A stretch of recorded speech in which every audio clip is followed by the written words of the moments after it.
Hello, Namaste and good evening. Welcome to the third week of Ayurveda Facebook Live. I am Dr. Aditi from Ayurveda, and today I'll be talking on chronic gastrointestinal disorders which we commonly see in our clinics, that is irritable bowel syndrome. Imagine in everyday life if someone around you is always more aware of rumblings in their belly, if someone seems to be very hypersensitive about the discomfort in their gut.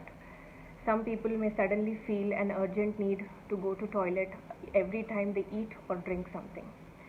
For some people, the symptoms are so strong that it has a big impact on their everyday life and that it impacts their quality of life. These are the ways in which IBS can affect us, and now let us discuss this disorder in detail from an Ayurvedic and from a modern perspective as well. Hello, thank you Pankaj, Krishna, Rajgopal sir, thank you for joining in.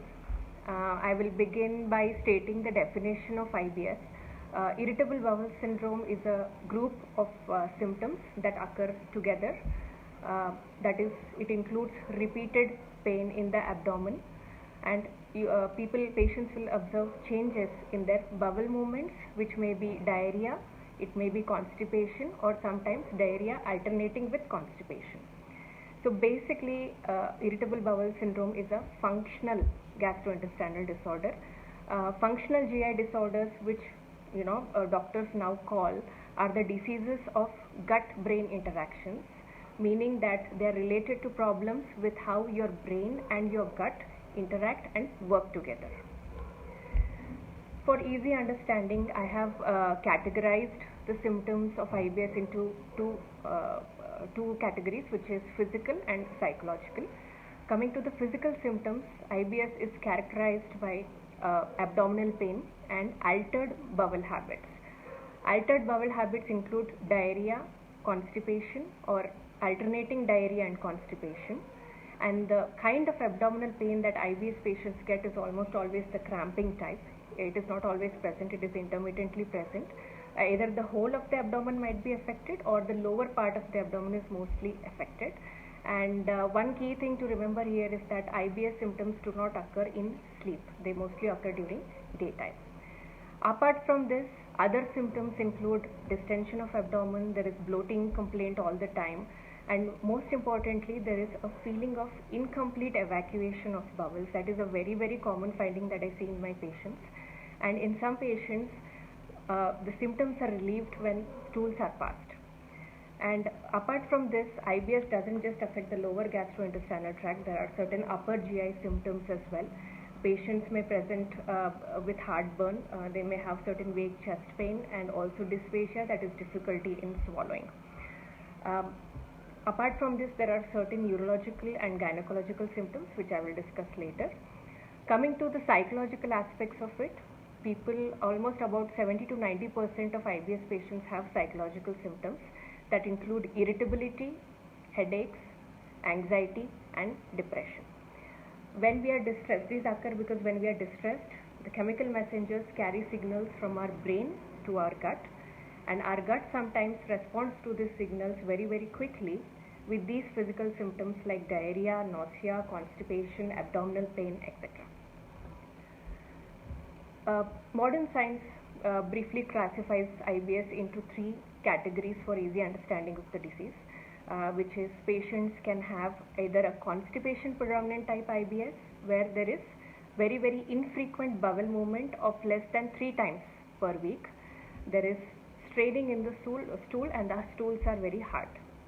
The second type is the diarrhea predominant IBS, where there is frequent loose stools, that is more than 3 times per day, and mucus is frequently seen in diarrhea predominant IBS cases. Then there is the third type where constipation and diarrhea alternate, like some days there is constipation and some days there is diarrhea in the patient. So these are basically the 3 types of IBS according to the modern science, and even Ayurveda classifies the types of IBS into 3 to 4 categories according to the dosha balance. The first type is Vata or constipation type of IBS, where people have constipation or alternation of constipation with diarrhea. There is always a feeling of bloating, there is insomnia, there is anxiety, and sometimes fissures as well. Along with that, they also might have dryness of the skin. Then there is a second type, pitta or the diarrhea type of IBS, where there is increased heat in the body, they are thirsty all the time, there is heartburn, there is diarrhea, irritability, sweating, anger, and sometimes fever. Then there is kapha type of IBS, which includes a lot of mucus in the stools, the bowels are very, very sluggish, and there is lethargy present. Thank you guys for joining in. You can keep typing your questions. I'm able to see them and I'll answer them at the end of the session. The fourth type of IBS in Ayurveda is the Tridoshic type, which is really complex, where all the three doshas, that is Vata, Pitta and Kapha, become vitiated and develop into a disease. IBS is mostly a disorder of young people. Most of the cases that we have seen present before the age of 45. Roughly the peak prevalence is between the age of 20 to 40 years. I'll come back to that point, KM. It is there in the talk. Coming to causes of this disease, please listen to this point very, very carefully. When there is no organic explanation present for an illness, it is considered to be functional type of disease in medical science. IBS is a functional kind of illness, and IBS is also a psychosomatic illness. By psychosomatic, the definition implies that psychological factors are important in causing of this disease, psychological factors are important in the pathology of this disease, and psychological factors are important in treatment and management of IBS. As per modern science, there is not one specific cause, that is, it is yet to be discovered that because of this disease occurs. I mean, there is not one specific cause till now, but one theory is that people who suffer from IBS have a colon or large intestine that is particularly sensitive, and it is hyperreactive to certain foods and stress. We will check that in a while. I just want to give a little bit of description on what happens in the colon of IBS patients. The lining of the colon is called as epithelium, which is affected by our nervous system. It is also affected by our immune system. This epithelium, it regulates the flow of fluids in and out of the colon. Now what happens in IBS is that the epithelium of the colon, it appears to have worked properly, but the contents inside the colon, they move too quickly, and colon loses the ability to absorb fluids, as a result of which there is too much water in the stool, and this develops into diarrhea predominant IBS. Exact opposite can happen in some other people. That is, the movement of the colon, the motility of the colon is very, very slow, and this causes extra fluid to be absorbed, as a result of which patients develop constipation. Sometimes IBS may develop after an infection, which we call as post-infectious IBS. I'm not going too much into detail about that. And psychological aspects of IBS. Symptoms appear after someone experiences an extremely stressful event. Financial problems, marital problems, death in the family, emotional abuse, physical, sexual abuse, all the possible causes of stress can develop into a disease like IBS. Why? Because socially stressful situations, they make the mind more tuned into the sensations that arise in the colon, and this makes the stressed person perceive these sensations as very, very unpleasant. That is why finding ways to manage stress is an important aspect in treating IBS. And also keep finding is that an imbalance between two neurotransmitters, which is serotonin and norepinephrine, may cause problems here. So therefore the interaction between the gut and the brain is always disturbed in this illness. One very interesting point that I came across, the causes of IBS, is that a very common pain relieving medication, that is acetaminophen, it is associated with diarrhea predominant IBS. Acetaminophen, it causes imbalance in the action of the neurotransmitter serotonin, most of which is present in our gut, leading to diarrhea. So to those of you who are frequently taking this painkiller, please be careful. Then there is reproductive hormones in the woman, which is especially progesterone, which is high in the post-ovulatory cycle. This hormone can cause constipation, And also some females, they develop diarrhea before and during the onset of menstruation. So these are the modern causes. Now I am just giving very brief about Ayurvedic causes. In the last session I discussed about the concept of Agni and Ama. Agni Dushti is one of the chief causes of this disease. That is an imbalance, vitiation in the Agni due to dietic irregularities or any other causes that I have discussed last time. All of them they might lead to IBS. Then there is toxins accumulating in the tissue, blocking circulation. Poor digestion as a result of taking improper food, improper times, skipping meals, all of this relate to Agni Dushti.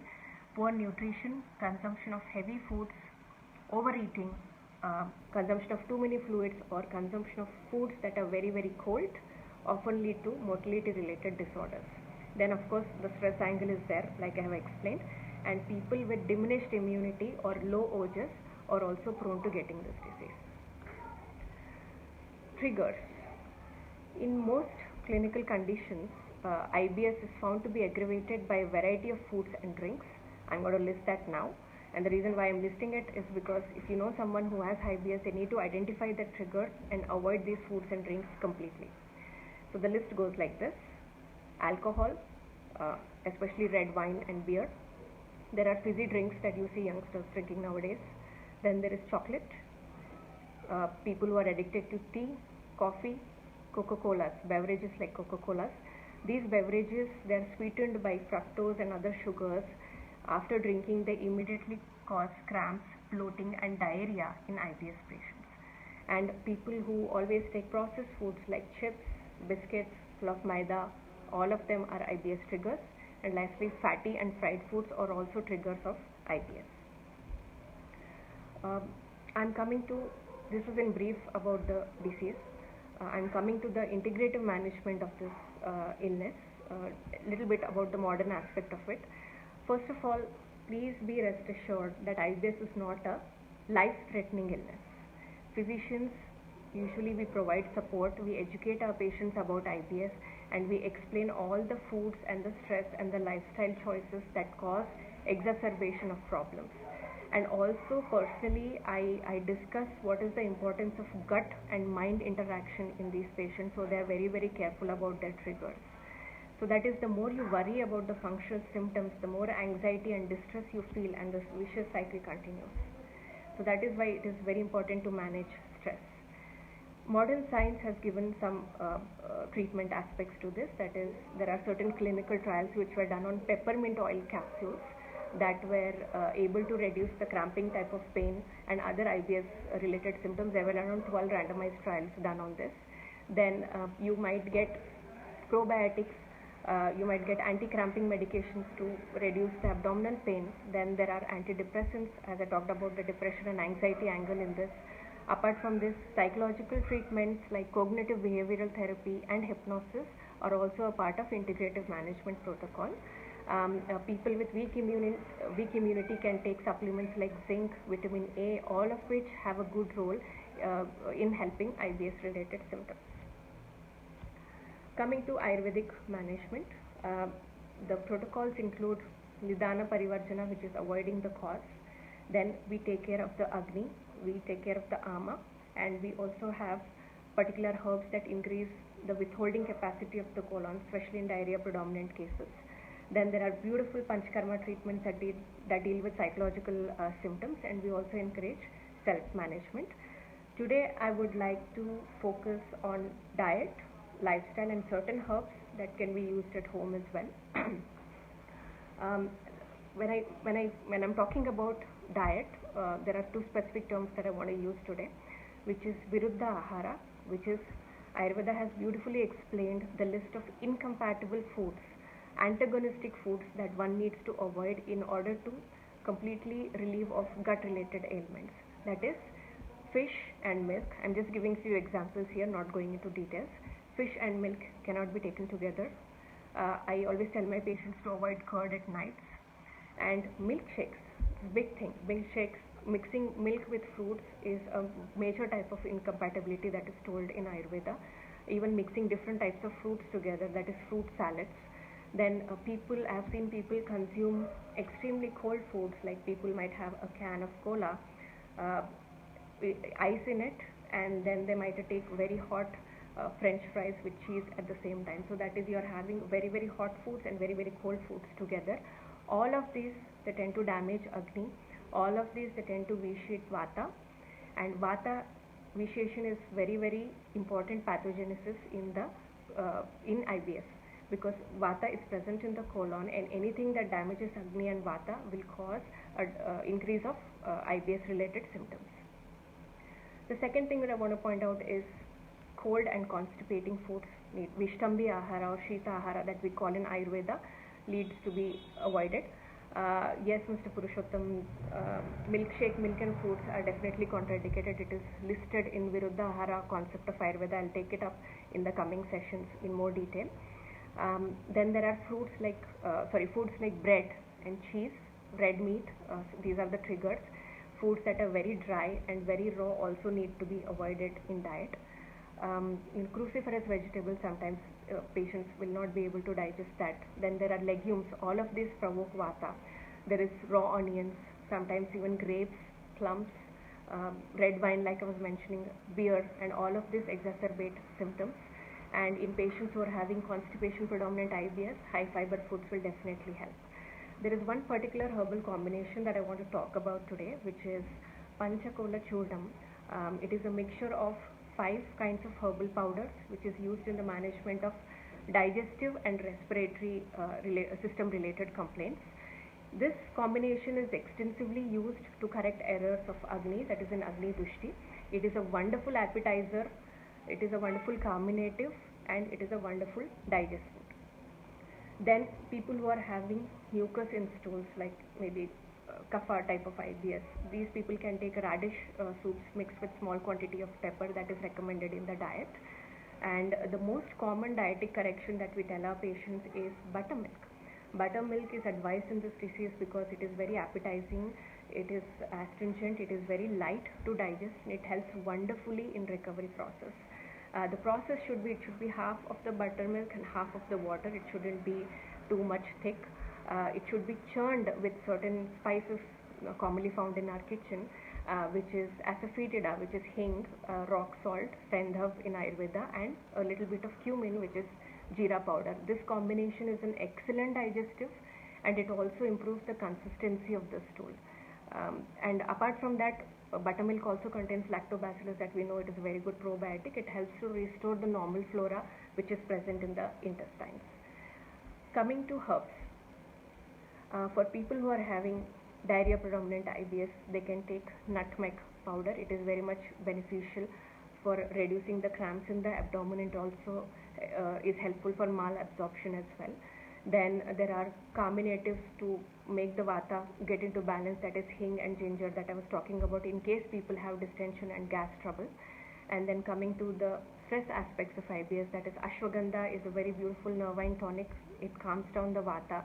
There are certain other herbs like Shankapushpi and Jatamamsi that Dr. Sharath was discussing in his last session, that are nervine sedatives and have wonderful anti-anxiety effects as well. Then we also recommend our patients a gentle massage on the abdomen with sesame oil.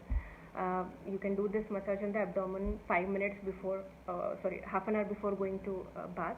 It helps in calming down the Vata to a great extent. Coming to stress management, just wanted to focus a little bit of Ayurveda here. All stress reducing measures are helpful in this disease, be it meditation, be it pranayama, yogasanas, aromatherapy, massages, panchakarma, etc. There are certain specific yogasanas like Trikonasana, that is triangle pose, crocodile pose, which Celia demonstrated in the last session. Then we always talk about sun salutations, very very gentle sun salutations, alternate nostril breathing, and breathing exercises. All of these are recommended to manage anxiety and stress. Coming to stress management, stress related symptoms and panchakarma, I want to focus on 2 things here.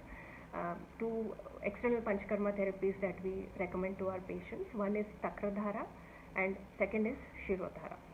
Takradhara is pouring of medicated milk. It could be on the forehead or it could be on the entire body as well.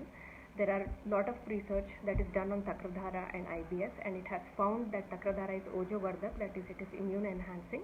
It corrects the Dushti of the Agni, it balances the Agni, and it has the ability to reduce intestinal motility, probably by reducing the effect of excitatory neurotransmitters that get bad in this disease. So Takradhara is one such thing that we recommend. I want to give a little bit brief on why we recommend Shirodhara in IBS patients. Shirodhara as a therapy is deeply relaxing, like you all know. As the oil drips on our Agya Chakra, that is right here, it has meditation-like effect, and the consequence is that the mind becomes very, very still, and then the patients develop a better adaptive response to stress. Shirodhara not only balances Manasika doshas, it also balances Sharirika doshas, that is doshas that cause imbalance in both the mind and body. And as you know that IBS is a psychosomatic illness, that is why Shirodhara is recommended here. I want to give a little bit of brief on how Shirodhara helps in alpha wave balance. When we talk about the brain waves, I want to focus on alpha wave regulation, because alpha waves arise in those times when we are calm, but we are not asleep. It is when we are relaxed and let's say we are ready for meditation, that is when alpha waves arise. But what happens when there is an imbalance in alpha waves, like if there is a high level of alpha waves, that will keep us from focusing, that is, it destroys our concentration and it makes us feel like we don't have any energy at all. And low level of alpha waves, they correspond to anxiety, stress and insomnia, all of which are present in IBS patients. So Shirodhara is a wonderful technique to manage all of this. Lastly, couple of frequently asked questions that my patients worry about is, does IBS cause cancer? Does IBS cause colon cancer? The good news is I know that IBS can be uncomfortable, it can be distressing, but IBS doesn't permanently harm the intestines. This is the good news. It does not lead to any more serious conditions of the intestines like inflammatory bowel disease or colon cancer, be rest assured. However, IBS cannot be cured completely, but it can be very, very well managed with all the integrative techniques that I just mentioned. So it doesn't interfere with overall your health and your quality of life. Lastly, some of my patients say that my IBS symptoms are worse in the morning. It is because our bodies produce melatonin hormone throughout the night, which helps us to sleep. But what happens in IBS is there is a miscommunication between the mind and the gut, the brain and the gut, which can negatively affect the production of melatonin from the intestines. And this affects our sleep quality and sleep duration as well. And as soon as the patient gets up, they might have crampy abdominal pain and diarrhea, and the pain gets relieved only then. So this is why IBS is worse in the morning. If you have proper quality of sleep at night, your IBS symptoms will not exacerbate the next day. To conclude, just to recap, the typical symptoms of IBS include abdominal pain, that is mostly relieved by defecation. There might be constipation predominance or diarrhea predominant, or sometimes both.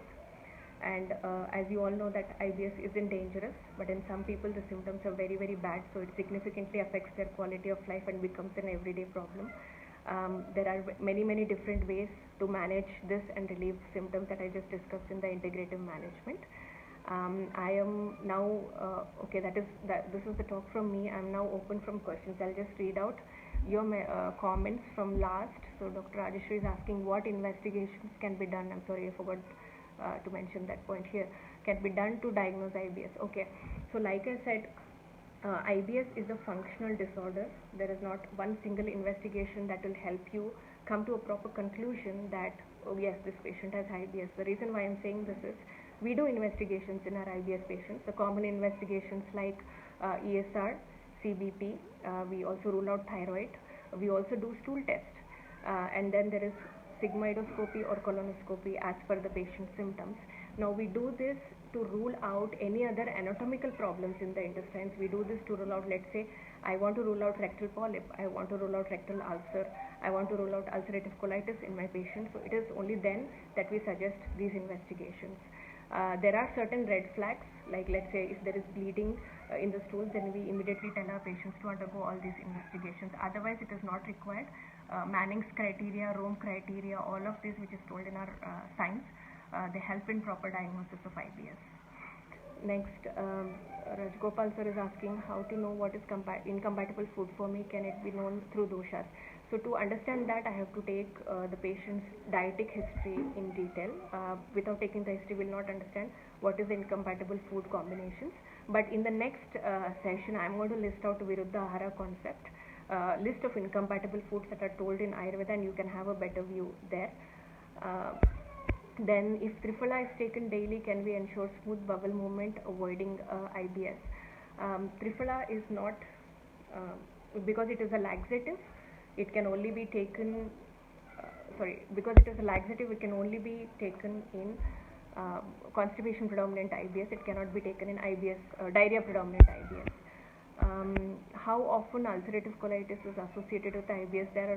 There are completely separate entities. IBS is a functional disorder. In ulcerative colitis, you will find a proper ulcer in the colon, which can be diagnosed through colonoscopy, and there might be bleeding as well. So these two are completely different. Is IBS a result of psychosomatic issues? Yes, KM, I hope I was clear in my talk.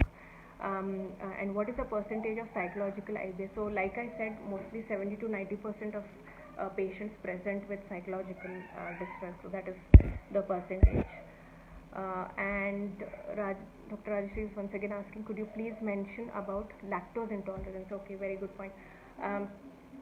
The symptoms of lactose intolerance and the symptoms of IBS, they often mimic each other. That is why confusion arises.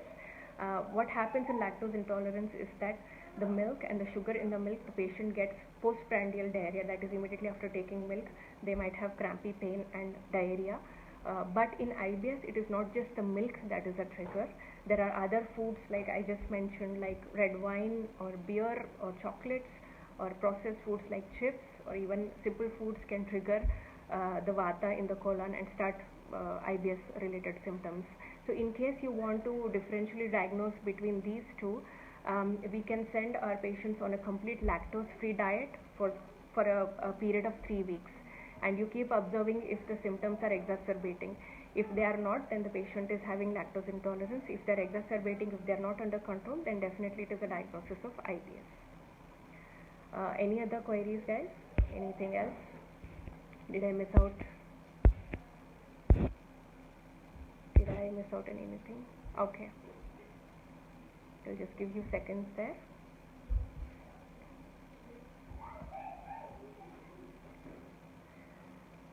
In case you want to send any reports or have consultations, you can contact us. The phone numbers are displayed on our Facebook page, or you can directly email me at contactus@ayurved.com, and we'll be very happy to get back to you. My topic for the next week is gut allergies and intolerances, and also I'll be talking on Viruddha Ahara. So I hope the session was useful. I hope to see you next week again. I'll see you Friday, 5 p.m. at the same time. Thank you so much. Thank you.